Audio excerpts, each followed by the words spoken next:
welcome, and please increase your resolution of this video. And here is the textual guide for all the commands. We are just demonstrating how we can install WordPress with Nginx web server. So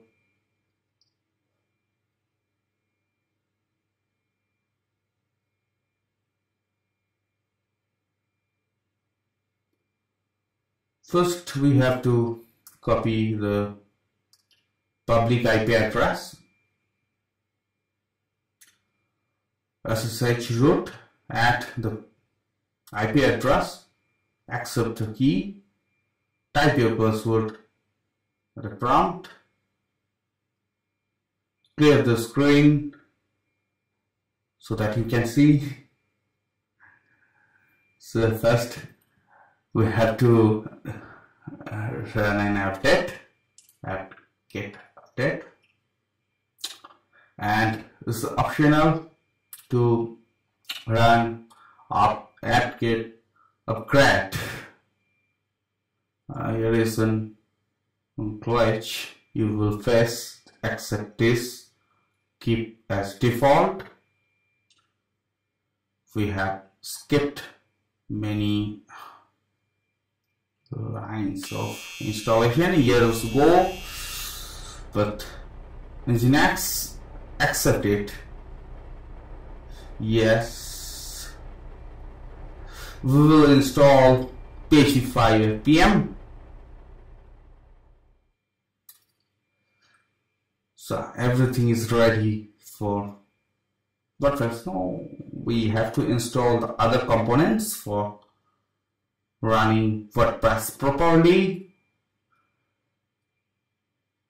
First, edit the file located at this location. It's configuration file. You must double check with our textual guide. It's just to give you some idea from practical life. The server tokens off for security reason. GG is usually for Nginx we want some caching by the web server itself, and GG level 6 is the right configuration, is not required to change much. And this is the bigger command to install all the required, not all, but the most components to run WordPress smoothly. Everything is written in the textual guide. You do not have to follow the video or pause to check what is written. We're just making sure that we have installed everything like PHP 5 GT, live SSH, SNP. We can check whether PHP 5 FPM is running fine. It's part of the output. Yes, everything is fine. Now we need to restart PHP 5 FPM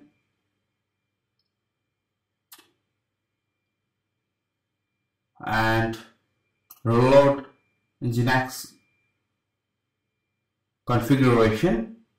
If you have doubt, you can check it first by config test instead of directly reloading the server, web server.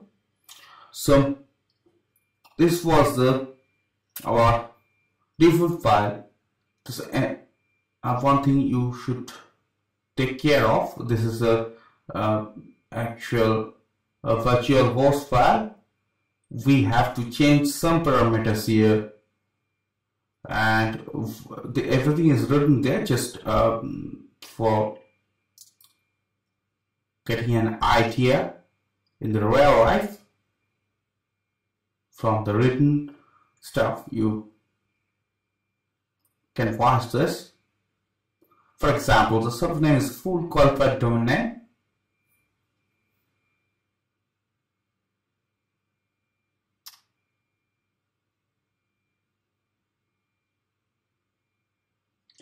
So here is everything what is changed. Just marking few. We have changed distance here. So the other components which needed to be installed is MySQL server. After MySQL server is up and running, we will log into MySQL server as MySQL server's root and run command to create database. We have created a very easy named database with very easy to guess password. You should not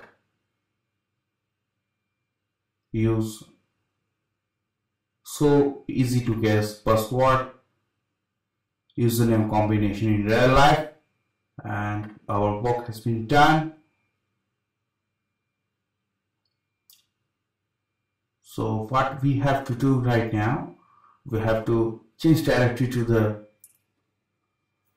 public folder of our web server and delete the index.html, and we will, for just checking whether PHP is running fine, we will create a PHP info file. Here we go, and just checking on the browser will show right, everything is fine. So we can remove this index.php because WordPress will have index.php. Just wget WordPress tar xzvf latest.tar.gz, and it's a def file. So the file are arranged in the way we want. We just need to move them one level up to the root.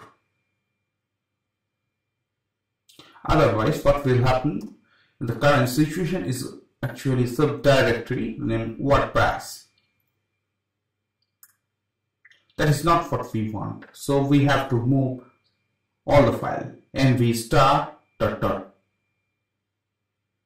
If you do an ls, you will find nothing here. You have to go one level up and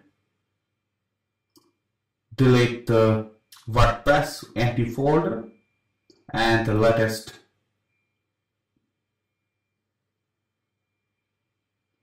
So everything is fine. If we load the root,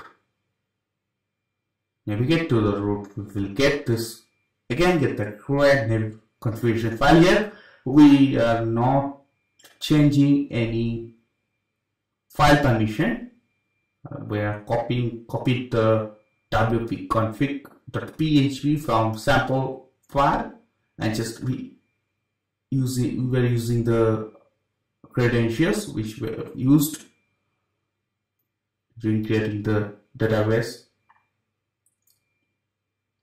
as it was a database name was WordPress was the database username, and the password was password, and localhost was the database server name. You should not use this easy to guess username and password again. and by default this is the best method because it is secure. It is owned by default, is owned by root, not by www data. So just fill the web form and you are ready to go to login. WP login.php, and just to give you a demonstration, here we go. This is the WordPress website. Fine. Adding as additional step, you can install Rackspace cloud monitoring tool. It's free. The steps are written the official website, and you need to get upgrade and follow the steps. It's very easy, and you can monitor all the parameters of the server, and you can see that it's so light that 9.7 MB and just is very slick, and you will get this kind of nice graph. Now you have to add the domain name to Cloud DNS, create domain and add record against domain name, and there is always help from Rackspace. Thank you very much.